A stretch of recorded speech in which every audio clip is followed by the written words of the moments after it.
When you're successful, no matter who you are, people notice whether it's a good thing or a bad thing. People notice that. People notice whether a coach says, hey, good job, or what the f- are you doing? You know, so people notice negative energy, positive energy. And when you walk into a room, you can tell, you know, who's a pro.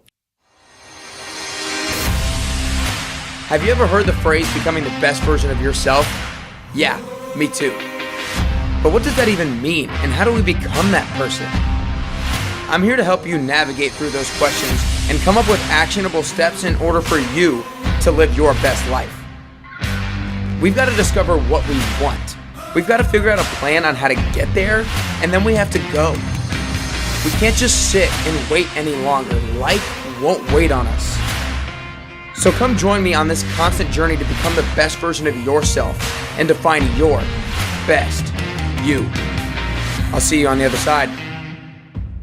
All right, what's up, everybody? Welcome back to the Best You podcast. I got the one and only DeMarco Murray with me today. I'm super stoked to have him.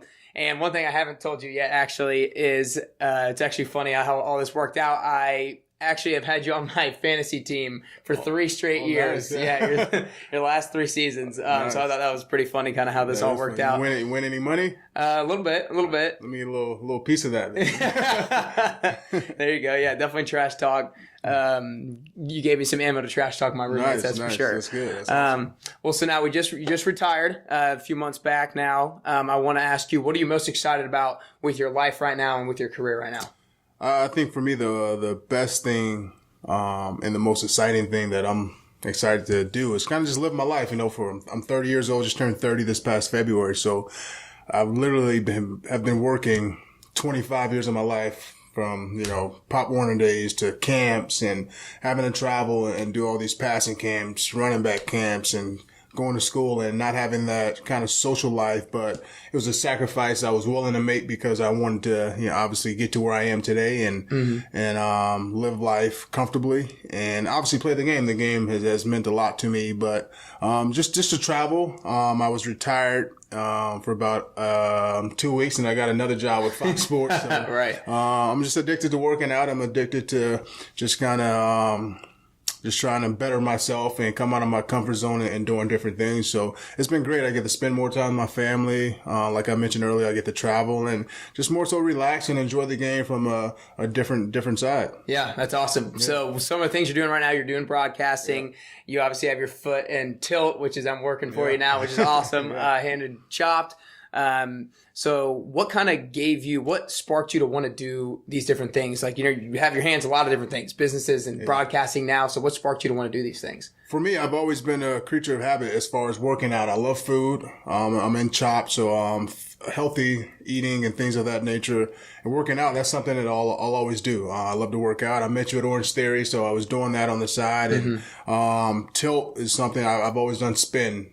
No matter what city I've been in, tilt or spin has been something that's been viable to my life as far as preparing me to get ready for the season. Right. And it's just a great workout. So I enjoy working out. I enjoy eating healthy food, and I literally it came across my desk, and at first I was like, I don't really know about it because I've never seen them bite, so I've never seen how they lean and tilt, and it was a little uncomfortable when I first started it, but once I got the rhythm and once I tried it, I fell in love with the concept, and it's been great. So I'm happy that, you know, it's up and running now. Yeah, that's awesome. One thing that's probably undeniable from one, because your success in the NFL is your work ethic. And actually one of the things that I met you through Allison, or, you know, not really met you through Allison, but, I heard from Allison, from her being really close to you, is that she thought that she always had a good work ethic and good drive, and then she met you and she was like, well, damn, like I need a self-recheck, like my work ethic isn't there. So I want to ask you where your work ethic came from, and why do you think it's unique?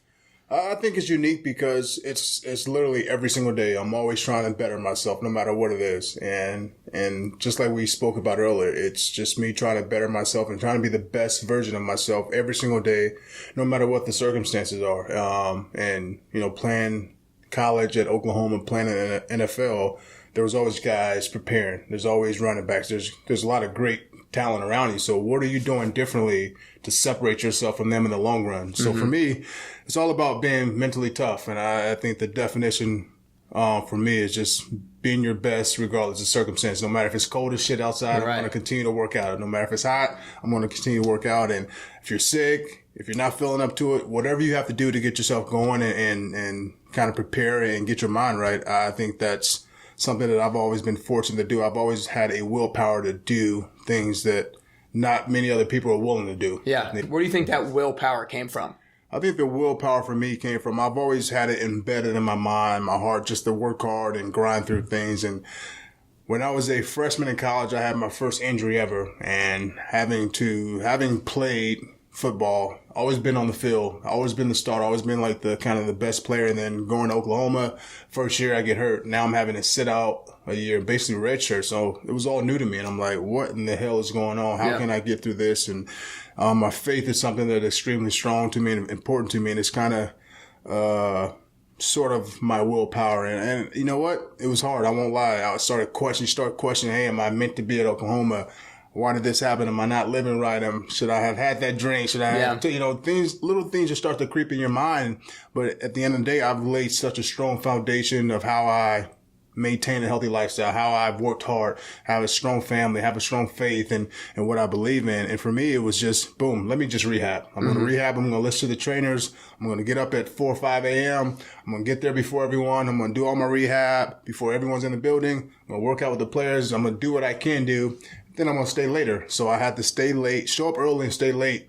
And for me, my foundation has always been just grind. Yeah. That's all I know. I don't know anything else, just to get shit done, just to do it, no matter what it takes, no matter if I have to drive 4 hours away, no matter if I have to wake up at 2 a.m. Yeah. What can I do, one, to benefit myself individually, get me back on the field? Two, it's all about just getting it done. I don't know the true definition behind it as far as just doing it. Just the Nike slogan, so cliche, but just do it. Just get it done. Find a way, whatever you have to do to trick yourself in order to be the best version of yourself and have the most willpower. Just do it. Awesome. So you said that, a couple of times, especially probably with injuries, you kind of had that little bit of self-doubt or, is this what I'm meant to be? And I think that that's one of the biggest things that separate people who are successful from people who aren't. I think everybody has that self-doubt settle in at one point or another, but I think the people who are successful have that self-doubt, but then go after it anyway.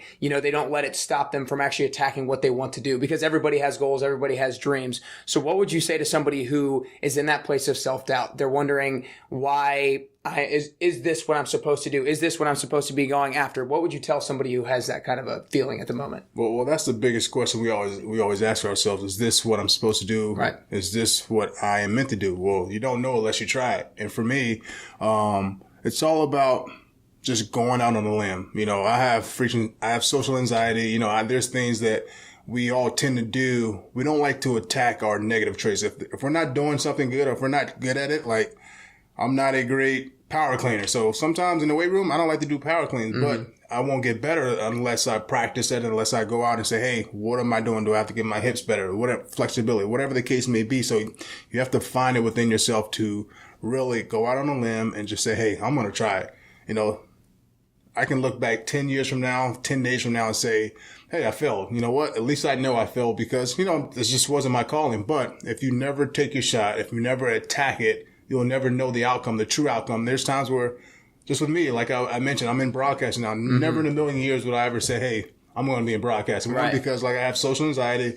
I don't like talking to a bunch of people. I kind of keep to myself. But there's things that I did. I would go down to Atlanta. I would meet with a coach, broadcasting coach, one-on-one. And just out of my own time, out of my own pocket. And I would say, hey, this is what I want to do. This is kind of what I've always been great at doing interviews, controlling the interviews when you're in my position. But now I'm having to interview other people. I'm having to get on camera and talk about things that I've been out of college for 8 years, I'm like, now I have to go back to that and it kind of resonated with me. I'm like, I don't want to do this, I just want them to give me the job because of who I am. But things don't always work out like that. So I have to put the extra time in. I have to go in front of people that I didn't want to. Yeah. So it's all about taking your shot and just being proactive. You have to, go out on a limb and just say, whatever you have to do. You take a freaking tequila shot, I don't know, whatever you have to do to make yourself comfortable and make yourself get out of your own way, just go do it. And for me, it was just doing the extra work, making sure that I was prepared. So when I did go in those meetings, I was looking back and being like, oh, I wasn't prepared. At least I was prepared enough to say, hey, whatever they throw at me, I'll be able to answer. But it's up to me to answer those questions in the right manner. Yeah. So I want to go at that one thing you just said, the tequila shot. And like you said, you had the kind of like social anxiety a little bit. Is that something that you used to do, have the tequila shot before you went in public? You know what? It definitely makes conversations flow a little easier when I have a tequila shot. But, in social settings, when I have to do speeches, there's times where I've done a lot of speeches and like dinners and things like that. And I had to accept awards in front of, millions of people and thousands of people. And I'm like, maybe I need a little liquid courage just to kind of get me through it and try to make sure everything flows, normally. And for me, I've had to do that early on, when I wasn't as comfortable in front of people and having to deal with anxiety. Then there became a point to where, I would say, you know what, I don't need that. One, because I was prepared. You have to mentally and physically prepare yourself going into a situation, no matter what it is, whether it's fitness, whether it's biology, you have to do the work prior to showing up. You can't just fake the funk. You can't show up there and be like, then you're all out of whack. But you have to do the work prior to getting on that stage and knowing what you're talking about, knowing what you're doing, and attack it from there. Yeah, you can only fake it till you make it so far, right? And especially because you can't really have that true 100% confidence if you're faking it and be like 100% confident in what you're saying and what you're doing. So tell me a little bit more about this process of, I'm really fascinated. You said you had the social anxiety. Now you're doing the broadcasting. Tell me a little bit more about the process and kind of what's been the hardest part about kind of attacking this new journey of yours. Well, for me, like I said, I keep to myself and, I've done a lot of interviews in my life. I've done millions of them, but it's so much different because I've always been able to control it. I've always kind of just sat back and gave easy answers and gave, and in my world, non-bulletin board material for the other team. I've always, been respectful to the team, the players, whoever I played, and my opponents. But now you have to kind of, in my world, in the media world, I'm part of the media now, you have to kind of not be controversial, but you have to kind of say the truth. Yeah. And sometimes you have friends, like I have a lot of buddies, I play with. So if I say, Marcus Mariota, he shouldn't have threw that ball. Yeah. He's not playing. I don't want that to, when I was a player, I couldn't say that because he's my friend, teammate. But now I have to be truthful. If they're hiring me, my job is to be truthful and dissect the game in a truthful manner. That's what the audience wants to know. They don't want to see, oh, he's lying. He's just. So for me, I honestly, I just, like I said, I prepared about it and I talked about it and I'm comfortable with myself and I know what I have to do. Yeah. Obviously, I'm not a guy that's going to stab someone in the back. So, he was horrible. You have to put it in words and situations to where if Marcus was here, I can say, hey, Marcus, this is cover 2. He shouldn't have thrown the ball there. I could put it in a way to where it's justifiable to where he wouldn't be mad at me. It's the truth. I'm saying, hey, it was a bad ball. He read the covers wrong, but I'm not like one of these other guys, Skip Bayless or Steven. Oh, he was horrible. Things like that. So I think there's a right and wrong way to approach a situation, and for me, it's I definitely feel like it's a huge mindset shift because you're coming from a place of being highly sought after to interview, and then you kind of have to give the just enough answers to where, like you said, you don't give bulletin board materials for the other team, and now you're having to not be more honest, but more outgoing and being able to like say more and more, I feel like. So that's definitely a big mindset shift that you'll probably, find yourself reverting back to your old ways, but then you'll have to keep trying to like certain situations when I have to answer questions about certain guys. But, at the end of the day, it's all about just being honest, man. Yeah. And if you're honest with yourself and I'm all about respect. I respect no matter who it is, the freaking CFO to the janitor. No matter who you are, I think it's all about respecting people and treating people the right way. So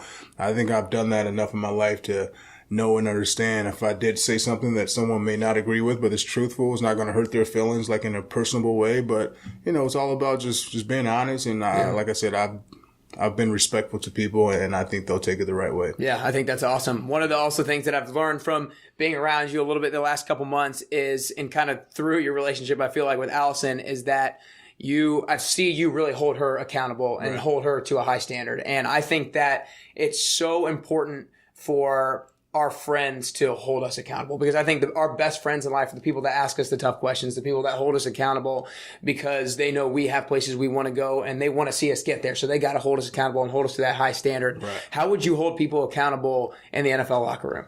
So for me, just like you mentioned, I've never kind of been involved in this spin class or as far as I was just a consumer. Now I'm actually a part owner. So having to deal with Paige and Allison, great girls, very smart, intelligent. But it's all about accountability. Mm-hmm. You know, no matter where you are in life, you know, whether it's my wife, whether it's my kids, you know, people look at you in a certain way and, you know, there's questions and there's answers. I want answers, you know, I don't want to, it's an old phrase, you know, don't tell me about the pain, show me the baby. You know, that's I just want to know the numbers. I want to know, hey, what are we doing here? What are we doing there? I want to see results and I want to see what the hell we're getting ourselves into. Yep. And you can't just talk about it. You have to show results. And it's kind of I've lived in the, you know, show me world. Like you can't just show up. You got like football. You got to do your job. You got to score touchdowns. You got to score points in order to, you know, get that check, you know, the big check that you're reaching for. So I think accountability more so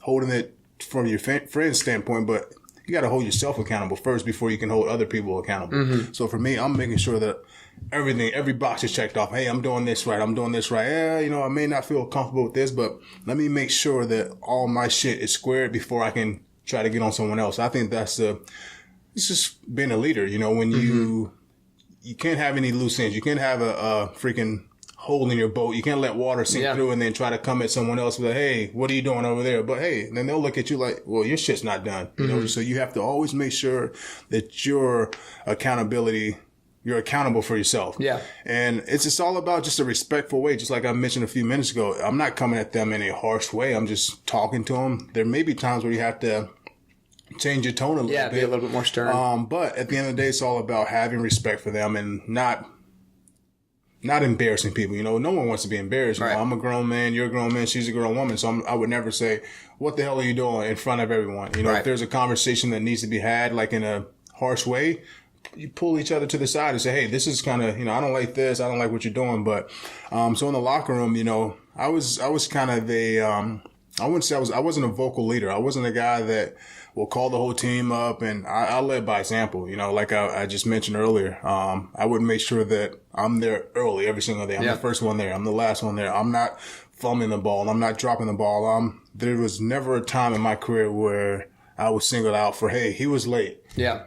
He's not doing this. It was always, hey, look at him. He's doing that the right way. He's doing this the right way. So you never want yourself, for me, and especially, I never want to be the guy that will let the team down. Yeah. So whether it was dropping the ball, being late, you know, because if you're late, if we can't count on you to be on time, how can we count on you in the fourth quarter? 100%. You know, when the game's on line, 2 minutes left. So that plays a huge role, you know. So for me, it was it was always just about making sure my box is always checked and filled before I try to justify another. And if there was a conversation, like I said, need to be had, I would pull a guy to the side. You don't have to be a vocal guy. You can lead by example. I think those are the best leaders. Mm-hmm. Yeah. So it sounds to me, basically, you just hold yourself to a super high standard and high accountability to where that was going to rub off on other people. Right. And people, you know, when you're successful, no matter who you are, people notice whether it's a good thing or a bad thing. People notice that. People notice whether a coach says,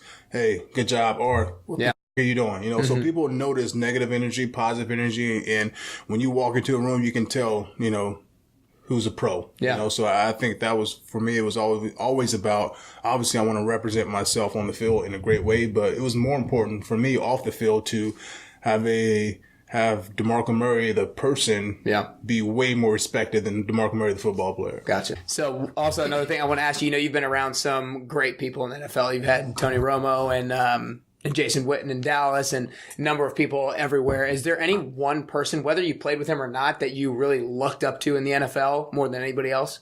I mean, obviously I would have to say probably Jason Witten. You know, he's one of my best friends. Romo is a great friend of mine. Miles Austin's a great friend of mine. Anthony Fasano. A lot of guys I've met throughout my process that has helped me tremendously. I would say Jason Witten, only because we all know the numbers and things like that, but he's so much more than number 82, the ball player. And that was always important to me. You know, football is great, but I didn't want to be known as a football player. I didn't want to be known as the running back, the job guy. So I always did good at college. I was academic All-American. I got my degree. I wasn't there just to kind of around and kind of say, hey, I'm here for football. It was always something. It was always much more than that. So I met Witten when I was, I think, 21 years old. He was, he's like, I don't know how old he was, but I was 21 years old and, I'm like, holy cow, that's Witten. Yeah. And, I've been watching him the whole time, and for me, I'm an observant person. I'm, like I said, I would never go up and be like, hey, Witten, how you doing? How do you do? I would never ask him questions. Right. I just observe and I take notes and I just, I just stare. I love people watching. So that's just kind of what I do. And I can observe within a second and say, oh, this person's great or this person's full of shit. Yeah. You can, for me, I don't know. I'm just gifted with that. Yeah, 100%. So, what were some of those things that you would take notes on about him? Him coming in early. Yeah. Him coming in early, staying late, talking to certain guys. And he's the same way. He's a more vocal leader than I am, but he's the same way. He's not a guy that would rah, rah, rah. He pull guys to the side. He does things like that. He's off the field. He's a family man. He handles himself the right way on and off the field. And for me, he was doing the same thing I was doing. He wanted to be known, not for 82. He wanted to be known as Jason Witten, the man. The man of God, the athlete. I work hard. I do, things for charity. I'm a normal guy, but I still like to have fun. I'm still have my fun, live my life and enjoy it. I think that's a big part of it. But, just showing up early, respecting everyone, no matter who you are. First round pick, 7th round pick, undrafted player. Treat you the same. We're here for the same goal. We're here for the same purpose. Let's all work together, grind together, and try to, obviously, we share a common goal, and that's to win a championship. So it's not all about ball. Let's get to know each other. Let's hang out. Let's go have a beer. Let's go have some dinner. Let's just get to know each other on a deeper level. And for me, that's what it's all about. Yeah. So you mentioned a number of people, and I'm sure you respected a lot of people or looked up to a lot of people in the NFL. Was there one kind of like constant that you saw among all these different people that you looked up to, or is there one kind of like characteristic that you think you flocked to most? I would say work ethic. When you work hard, it's infectious. I love to be around people who work hard, no matter if you're a football player, a 7-Eleven worker, if you're a freaking astronaut. If you have a work ethic, a positive, great work ethic, I'm gonna be attracted to you, and that's just that's what I know. No matter what it is, like I said, with the tilt, with Chop, now with Brock, I didn't know anything about it, but I worked my ass off to understand the business side of it, and I had never been there. I've been football, 98% of my life, and it's all about learning and having a work ethic to, hey, I'm not gonna fail. If I do fail, I know with everything I have that I worked my ass off, and hey, it just didn't happen, but I'm going to give it my all. And for me, it's all about having a great and positive work ethic. I don't have anyone, and I'm fortunate to say this, from my wife to my parents to my siblings to my, I have a small circle of friends that we all have one common goal, and we work hard, no matter what. We all have different agendas, but it's all about working. The platform is to work hard. The foundation is to work hard. And I've kind of surrounded myself with guys who have great work ethics. Yeah, gotcha. That's awesome.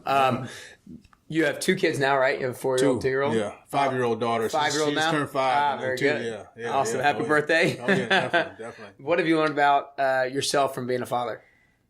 The biggest thing I've learned about being a father, I think, is patience. I'm not a very patient guy. Right. And prior to having kids, it was always about me. Hey, I got this. I got to be at the gym at this time. Go. Everything kind of revolved around my life because, my schedule was so full, it was impactful, and having to do marketing and things of that nature. So once I had my daughter, Savannah, my golf game was getting freaking on point. My golf game was amazing. And then once I had my daughter, my golf game had to take a back seat, which I was a little upset about because I was getting so good at it.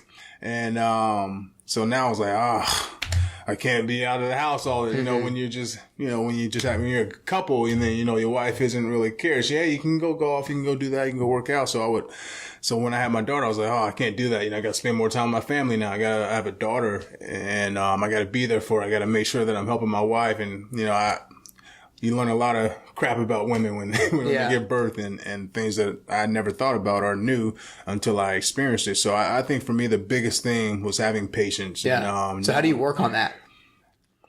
I'm still working on it. Yeah, I know. It's never ending process. It's a daily grind. It's a daily grind, and it's not a struggle, but you love them so much, and you definitely they definitely push your limits at times. Yeah. But at the end of the day, you know, they've only been on this earth. I look at it and I go, you know, my kid, he's 2. He's only been on this earth for 2 years. So how could he possibly know not to do that or not to, you know, go in my ties and pull all my ties down? You know, I'm like, okay, I'm not going to get mad. I just make him pick them up one by one, let him know, hey, you can't do that. Although he still does it every time. Yeah. But, you know, I think it's just about every day. It's just having patience and kind of rewinding restarting the button and just go, hey, this is a new day. You know, let me just kind of teach them and just have patience. It's hard. It's hard because I'm not patient. I like results and I want them now and I want things to get done now. And 100%. I'm the same way as you. And I think that what you said is actually super crucial because I think that expectations have a huge part in patience and just happiness in general, because I think a lot of parents probably, and I can't really speak from it because I've never don't have a kid or anything like that. Yeah. But I think a lot of parents probably have this expectation that their 2-year-old, in your case, 5-year-old, or 7, 8, 9, 10-year-old, however old you want, a kid, they have this expectation that they should be good, right? They should not do these bad things. And then because they have that expectation, when they don't live up to it, they get pissed off. Or that's the they biggest yell thing. At their kid. It's all about having expectations. And my expectations are very high. And like I said, when my first child was a daughter, so my expectation was to have a boy. Yeah, he's going to be playing football. But I'm like, you know what? I can't put that pressure on him. That's why people ask me, how come you never named him like DeMarco Jr.? Because I want him to have his own identity. I don't want him to have anything to do with football. You know, football's a hard sport, and if he plays it, great. You know, but I got the 9-iron in his hand, and you know, I'm trying to get him to be a golfer, a baseball player. But whatever he wants to do, obviously I'll support him. But my expectations, you know, cannot be super, super high. Now, obviously I'm going to push them, I'm going to make them earn and work hard, you know, 1,000% as you should. But you have to somewhat give them, not slack, but you have to understand, hey, you know, they're young, you know, they don't really know. You got to let them mature and let them grow, you know, and let them be kids, you know, then they're kids, you know, so, that's the most important. I think expectations are tough because I do feel like you have to have a high expectation for yourself in order to hold yourself to a high standard. And you kind of have to have a high expectation of others to be able to hold others to a high standard and keep them accountable. So it's really just kind of finding that good balance, I feel like, which is tough and takes practice for sure. Is there anything that you learn in the NFL? You know, it could be from just literally playing the game and from anybody, or it could be another player that you were around who was already a father. Or is there anything in the NFL that you learned that you feel like you want to apply or you are applying to your fatherhood? Well, you see and meet so many different fathers, and you know, whether young, old, for me, I always pick a little bit of whether it's Whitney, whether it's Romo, whether it's Miles, whether it was DeMarcus Ware. You know, some things I agree with, you know, as far as their parenting skills, not that it's wrong, you know, then there's like, you know what? I don't want that. You know, I wouldn't do that to my kid. I would probably make them do it another way. So I think it's all about like finding a happy medium and picking and choosing certain things that meet your resonate belief. With you. Yeah, that meets your beliefs. And for me, you know, I want my kids to obviously work hard. You know, it's hard to, you know, they have means. So I don't want them to be spoiled. You know, they have toys, but it's hard not to say, hey, here's a toy. Here's a new toy. You know, it's hard to have those type of things. And for me, I was like, I don't never want my kids to be spoiled. They're not going to have this. And then, you know, I get home and there's freaking toy. We have a room just for toys. Yeah. You know, they have a closet full of clothes. And I'm like, you know what? But I also have to I take them, you know, like I take my daughter on a little father-son date or father-daughter date. Just, you know, just her and I, not my son, not my wife. Awesome. I just take her when we go see movies, and I try to teach her, hey, this is kind of how a man is supposed to treat you. At an early age, she has no idea what I'm doing, but just as far as just being there, and because I'm always gone, I do travel a lot, I do work a lot, so just to spend that quality time with her, to let her know, hey, this is kind of how you should be treated. You know, obviously, you know, I'm hard on you, but also, you know, I'm just kind of, you know, taking you to see a movie, getting your little nails done, you know, getting some candy, some ice cream, and just you and dad, you know. So 100%. I think for me, I'm hard on my kids. He's 2, she's 5. I'm hard. I'm extremely hard. There's times when I'm all right, you're crying, no toy, you know. So And those things get ingrained early, no doubt. Yeah. So I think they have an understanding of, what to do and what not to do when it comes to, just being polite. I just want them to be the nicest kids, having manners, when I'm not around, if they're with a school teacher, if they're with my mom, if they're with just friends, yes ma'am, no sir, just things like that, having etiquette and just being respectful. For sure. So getting near the end here, I always ask the same last two questions. So I'll start with this first one. You said you just turned 30, right? Yeah. In 10 years, you're going to be 40. You got all these things, in the works right now. I'm sure you got kind of goals and dreams and expectations of things you want to do and create or whatever in the future. What does that 40-year-old DeMarco Murray look like? What have you done? What have you accomplished? Hopefully I'll be on the damn yacht in the south of France with some wine and a cigar and some tequilas. Nah, you know what? I always say that I tell myself at some point I just want to go to Italy, move there for a year. No phone, no nothing. Just eat a bunch of pasta, drink a bunch of wine. How do you get there?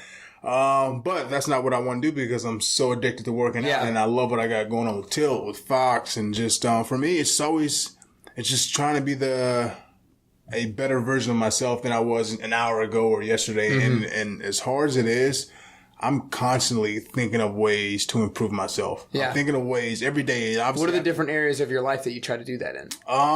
Like with this Fox, I'm not the greatest, college sports analyst, but there's times where I sit back and I listen to myself. I'm like, all right, I could have said that better. Let me jot this down. Let me record myself as far as just, explaining the game. And for me, I'm trying to come out of my shell a little bit more. Like I said, I'm not the most personable guy. I'm not a guy that lets people in. I'm very, very low key. I'm very, I'm kind of like a turtle. I, kind of keep to myself, and I only let, besides my family, I have 5 to 8 close friends, and I keep people at an arm's distance just to but I'm trying to kind of come out of my shell and let people in more. It kind of let them experience, because like I said, who knows who has social anxiety? Maybe I can help someone who has social anxiety and try to get them over that, just to be themselves. And so I think every single day it's all about just, jotting down a few notes, whatever you. For me, I keep a journal, so I write and journal probably 3-4 times a week, and I read it, and no one else reads it, but it's just things that I'm constantly trying to work on and better myself at. That's awesome, very cool. Yeah. Well, before I ask the last question, I want to acknowledge you for a second for being as respectful as you are. I think that there's a lot of people who, and obviously not naming anyone in particular, but in the NFL or just anybody of the status that you are, that can very easily kind of lose that root part of them. Yeah. That maybe when they were respectful when they were growing up and all the way up to where they got to this point in their life. And I think that a lot of people can lose that very easily. But I think that you being very mindful of the way that you hold other people accountable and doing it in a respectful manner, I think that's something that's very unique of anybody, and especially someone who has done as much as you have and had the success that you had. So I think that's awesome. Not yet. There you go. There you go. That's the right mentality to have, no doubt.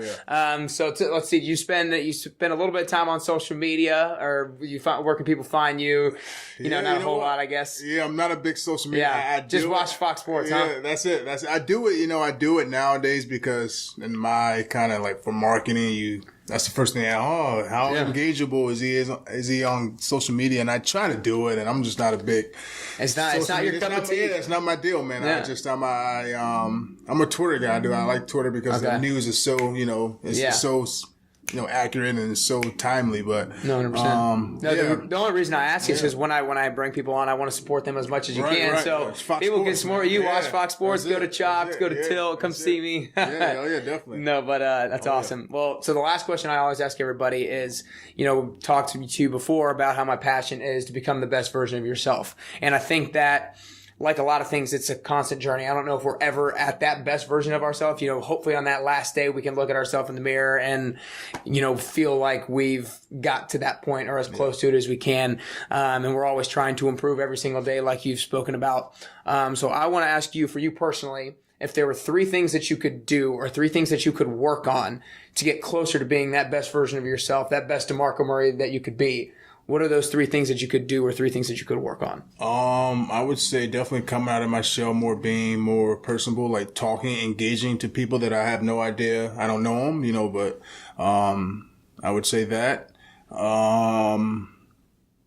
being more patient. I think that's huge for me because I'm like not patient at all. I like things done, boom, now. And sometimes I like them done, as my wife would say, the way I want.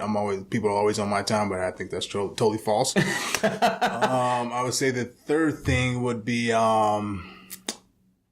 it's just sometimes I just need to relax and enjoy life, man. Yeah. I get so caught up in emails and calls. I'm always on the phone. I'm always traveling. I travel once a week for 3 days, and I think sometimes I just need to go to a yacht in Italy. Yeah, go to a yacht in Italy and just relax, man, and have some wine, have some Opus One or some Don Julio 1942, and which I do that anyway. But I need to do it more. I need to do it more and just relax myself. And really, I think you have to.